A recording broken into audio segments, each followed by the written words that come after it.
ತಂದೆ ತಾಯಿಗಳು ತಮ್ಮ ಜೀವನ ಪೂರ್ತಿ, ಬದುಕು ಪೂರ್ತಿ, ಮನಸ್ಸು ಪೂರ್ತಿ ಮಕ್ಕಳು ಮುಂದೆ ಬರಬೇಕು ಅನ್ನೋ ಒಂದೇ ಕಾರಣಕ್ಕೆ ತಮ್ಮ ಇಡೀ ಜೀವವನ್ನು ತೆಗೆದಿರ್ತಾರೆ, ಕನಸು ಕಂಡಿರ್ತಾರೆ, ಮನಸ್ಸಿನಲ್ಲಿ ಆಸೆಗಳನ್ನು ಇಟ್ಟುಕೊಂಡಿರ್ತಾರೆ.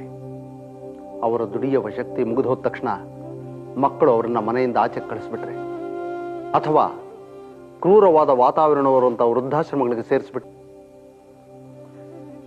ಎಲ್ಲ ಮಕ್ಕಳು ಹೀಗೆ ತಂದೆ ತಾಯಿನ ವೃದ್ಧಾಶ್ರಮಕ್ಕೆ ಕಳಿಸ್ಬಿಡ್ತಾರೆ ಅಂತ ನಾನು ಹೇಳೋದಿಲ್ಲ. ಅವರ 100ರಲ್ಲಿ 90 ಜನ ಮಕ್ಕಳು ವೃದ್ಧಾಶ್ರಮಕ್ಕೆ ಕಳಿಸೋದಿಲ್ಲ, ತಂದೆ ತಾಯಿ ನೋಡ್ಕೊಳ್ತಾರೆ.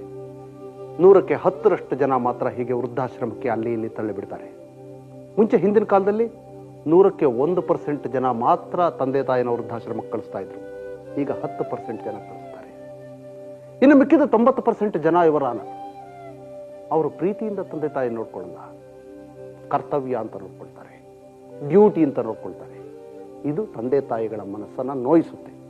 ಸಮಾಜ ದಿನೇ ದಿನೇ ಕ್ರೌರ್ಯವನ್ನು ಪಡ್ಕೊಳ್ತಾ ಇದೆ ಅವರಾನ. ಇಂತಹ ಸಮಾಜದಲ್ಲಿ ವೃದ್ಧರಾದ ತಂದೆ ತಾಯಿಗಳಿಗೆ ಹೆಚ್ಚಿನ ಸಾಂತ್ವನ ಬೇಕು. ವೃದ್ಧಾಶ್ರಮಕ್ಕೆ ತಳ್ಳಿಬಿಡುವಂಥ ಮಕ್ಕಳ ಕ್ರೂರ ಮನಸ್ಸಲ್ಲ ಇವರಾನ.